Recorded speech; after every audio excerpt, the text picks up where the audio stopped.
Salmos 42. Como el ciervo brama por las corrientes de agua, así clama por ti, oh Dios, el alma mía. Mi alma tiene sed de Dios, del Dios vivo.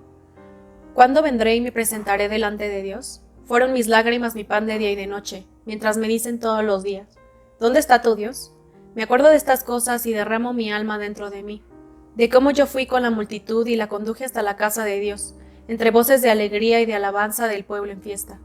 ¿Por qué te abates, oh alma mía, y te turbas dentro de mí? Espera en Dios, porque aún he de alabarle, salvación mía y Dios mío. Dios mío, mi alma está batida en mí. Me acordaré por tanto de ti desde la tierra del Jordán, y de los hermonitas desde el monte de Mizar. Un abismo llama a otro a la voz de tus cascadas. Todas tus ondas y tus olas han pasado sobre mí, pero de día mandará Jehová su misericordia, y de noche su cántico estará conmigo, y mi oración al Dios de mi vida. Diré a Dios: roca mía, ¿por qué te has olvidado de mí? ¿Por qué andaré yo enlutado por la opresión del enemigo? Como quien hiere mis huesos, mis enemigos me afrentan, diciendo cada día: ¿dónde está tu Dios? ¿Por qué te abates, oh alma mía, y por qué te turbas dentro de mí? Espera en Dios, porque aún he de alabarle, salvación mía y Dios mío. ¿Por qué te abates, alma mía? Salmo 42. Konstantin Kavafis nos recuerda en su poema La ciudad: la ciudad irá en ti siempre, volverás a las mismas calles. Sí, algo que conviene que asumamos, que tengamos presente, es que la ciudad irá siempre en nosotros. Es decir, que hay cosas en nosotros que son ya parte de lo que somos y que tendremos que aprender a vivir con ella donde estemos en cualquier momento de nuestra vida. Y que en tratándose de nuestros excesos u omisiones, estos o sus consecuencias irán con nosotros a donde quiera que vayamos. Kavafis nos reta a aceptar que hay eventos y circunstancias en la vida que tienen el poder para afectar negativa y hasta desastrosamente nuestro presente y nuestro destino, a menos que los asumamos, los dimensionemos y, sobre todo, los enfrentemos adecuadamente. En la historia del profeta Elías, que conocemos bien, cuando huye de Jezabel ignorando que él contaba con el poder de Dios, tal como se hizo patente en su encuentro con los sacerdotes de Baal. En la historia de Elías, repito, encontramos cómo es que lo que llevamos dentro y no resuelto se convierte en el factor de riesgo que puede destruirnos integralmente, independientemente de las circunstancias en que nos encontremos, de los logros que hayamos alcanzado y de los recursos con los que contemos.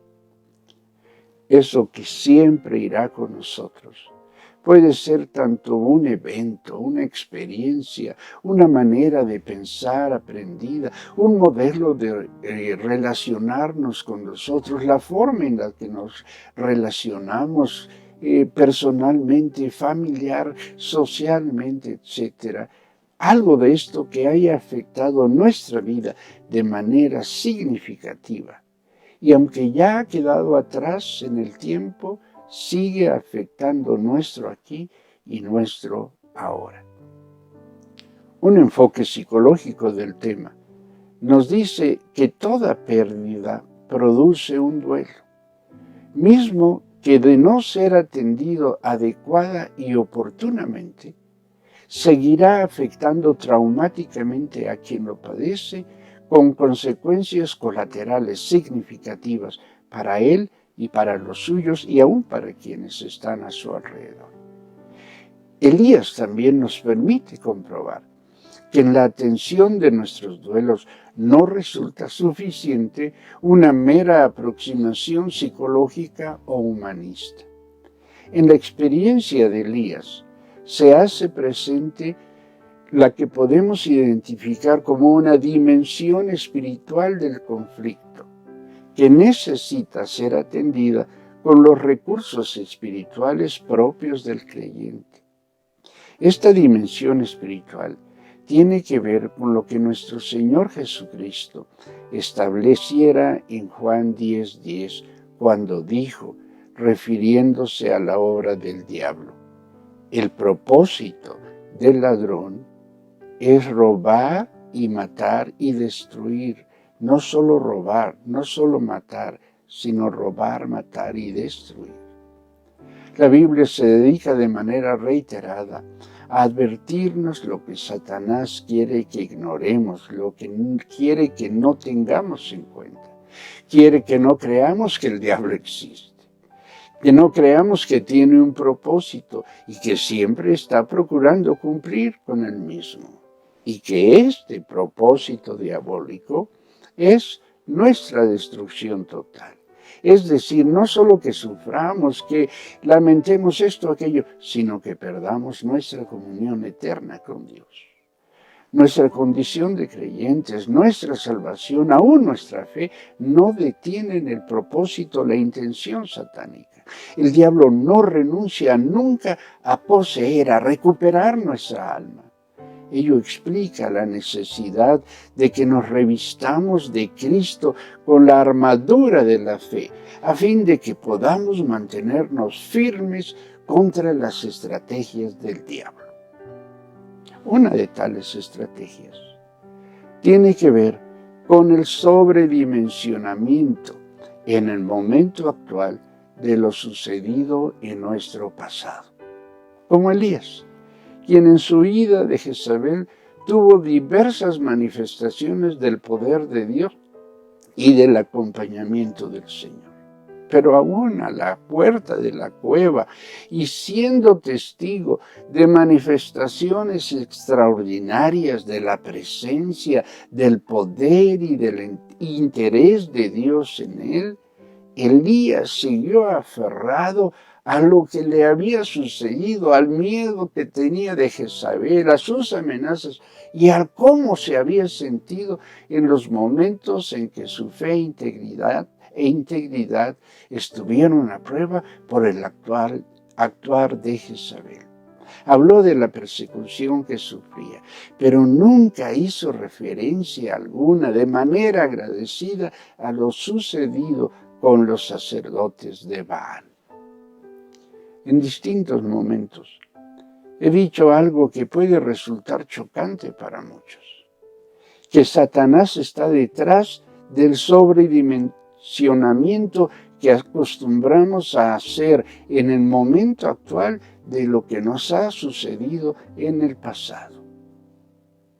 Sobredimensionar es hacer que una cosa parezca tener un tamaño, una importancia o un valor superior al que realmente tiene.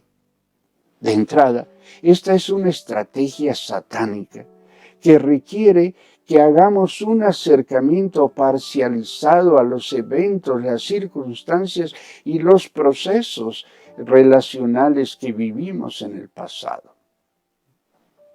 El sobredimensionamiento de nuestras tragedias y pérdidas pasadas es siempre un acercamiento parcializado, selectivo, porque en general solo tiene que ver con lo malo que hemos vivido, como si solo lo malo formara parte de nuestra experiencia. Como Elías, en nuestros recuentos generalmente no incluimos lo bueno. Me parece que esto se debe a que si lo hiciéramos, entonces las malas experiencias perderían tamaño, importancia y trascendencia, y sobre todo, algunas dejarían de ser los pretextos con los que pretendemos justificar nuestro quehacer aquí y ahora, lo que es nuestra vida aquí y ahora. Y no se trata desde luego de menospreciar lo que hemos vivido dolorosamente. La muerte de un hijo, de un esposo o padre, la enfermedad propia, los abusos que hayamos sufrido, el abandono, las tragedias personales, sociales, etc., no pueden ser consideradas como poco o menos importantes, porque realmente son importantes. Pero se sobredimensionan cuando en el presente impiden apreciar, valorar, disfrutar la realidad actual de la persona. El clamor del salmista: ¿por qué te abates, oh alma mía, y te turbas dentro de mí?, nos ayuda a entender mi propuesta. Uno de los sentidos del término turbar puede ser traducido como de bajo volumen. También puede entenderse como aturdir a una persona hasta dejarla sin saber qué hacer ni qué decir. Cuando nuestra alma cae en la trampa del diablo, valoramos a la baja, consideramos menos bueno e importante nuestro aquí y ahora en función de lo que perdimos, vivimos, sufrimos o dejamos en el pasado. Astutamente, el diablo provoca que nuestra herida permanezca abierta y que contamine constantemente el todo de nuestro presente. Para ello, cuenta con una constante de insatisfacción y sobredimensionamiento. Es decir, cuenta con la insatisfacción respecto del presente, porque mientras más insatisfechos estamos respecto del presente, ello nos lleva a la necesidad de sobredimensionar el pasado. Mientras menos satisfechos con nuestro aquí y ahora, mayor importancia damos a lo positivo o a lo negativo que sucedió en el pasado.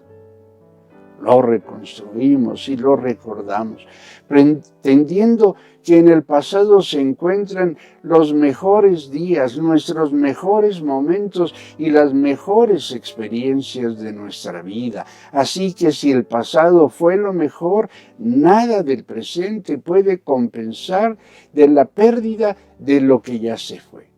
Pero si el pasado fue difícil, conflictivo, pensamos que el presente no puede ser diferente a lo que ya hemos vivido. Pero tal razonamiento es una trampa. Sobre todo, Satanás nos anima a no apreciar lo que somos ahora que estamos en Cristo. Nos provoca a menospreciar la obra actual de Cristo en y por nosotros. En su engaño, el diablo pretende que no tomemos en cuenta que el Hijo de Dios vino para destruir las obras del diablo, 1 de Juan 3. Es decir, que por Cristo y en Cristo, lo que vivimos y que nos lastimó tanto, ha perdido su poder para determinar lo que somos y hacemos. Porque estando en Cristo, somos nuevas criaturas y las cosas viejas pasaron y todas son hechas nuevas. Desde luego, esto no significa que Jesús haya venido para transformar el pasado malo en bueno, o para resucitar físicamente a los que se murieron, o para hacer buenos a los que en el pasado fueron malos, o para desaparecer de nuestra historia de vida las enfermedades, los abandonos, los abusos, las tragedias que tanto nos afectaron. No. Jesús vino para evitar que el diablo utilice lo que hemos vivido en el pasado para destruir en el presente nuestra fe en Dios, nuestra confianza en nosotros mismos y nuestro valor para hacer la vida de manera plena a pesar de lo que hemos vivido en el camino. La realidad de Jesús en nuestro aquí y ahora impide que el diablo destruya lo que Dios nos ha dado e impida que se cumplan las promesas que hemos recibido del Señor. La obra de Jesús impide que el diablo pueda aprovecharse de lo que vivimos en el pasado para que no cumplamos con nuestro llamado. Cuando el recuerdo de sus tragedias embarga al salmista, éste se dice a sí mismo: espera en Dios. Y esta expresión tiene sentido porque aún en el duelo de su tragedia, el salmista sabe que si puede esperar es porque la vida sigue, que la vida no se acaba en nuestras tragedias ni se acaba con nuestras pérdidas. Aún he de alabarle, se dice el salmista.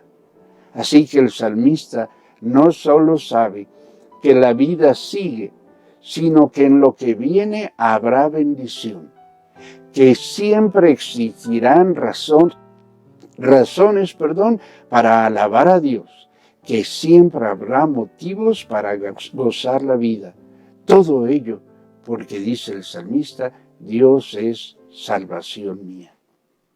Al estar en Cristo, Dios no sustituye ni reemplaza lo que hemos perdido, sea cual sea la razón de nuestra pérdida. Lo que se perdió, se perdió. Lo que no fue, no fue. Pero lo que sí hace Dios en Cristo es quitar el poder destructivo colateral a toda pérdida. Es decir, en Cristo Dios se hace suficiente para nosotros. Además, en Cristo Dios se convierte en el cumplimiento de la expectativa del creyente, como asegura el salmista. Pero tú, oh Señor, le dice, eres un escudo que me rodea, eres mi gloria, el que sostiene mi cabeza en alto. Salmo 3:3. No es lo que Dios hace en nuestro favor o lo que Él nos da. Es Él mismo quien compensa las pérdidas y los tiempos malos de nuestro pasado. Dios compensa consigo mismo lo que la vida nos ha quitado. Compensar es contrarrestar o equilibrar los efectos de una cosa con otra contraria. La presencia de Dios en nuestra vida, su comunión presente, nos mantiene en equilibrio y da firmeza a nuestra vida. Pero además nos libera para que podamos apreciar lo bueno de nuestro presente. Es más, le quita al diablo la oportunidad de sabotear nuestro aquí y ahora, impidiendo que nuestra fe, nuestra confianza y aún nuestra esperanza se debiliten. Estando en Cristo, la ciudad, la historia de nuestra vida permanece, no se borra, no la olvidamos. Pero en Cristo, su relevancia palidece, se disminuye ante el hecho de nuestra regeneración, ante la realidad de que en Él y por Él tenemos una nueva vida. Por eso, mis hermanas y mis hermanos, hay razón para que hagamos nuestra la exhortación bíblica que nos dice que Él sea cimiento y raíz de nuestra vida. Manteneos firmes en la fe, según lo que aprendisteis, y vivid en incesante acción de gracias. Colosenses 2:7. A esto los animo, a esto los convoco, en el nombre del Señor. Bendiciones.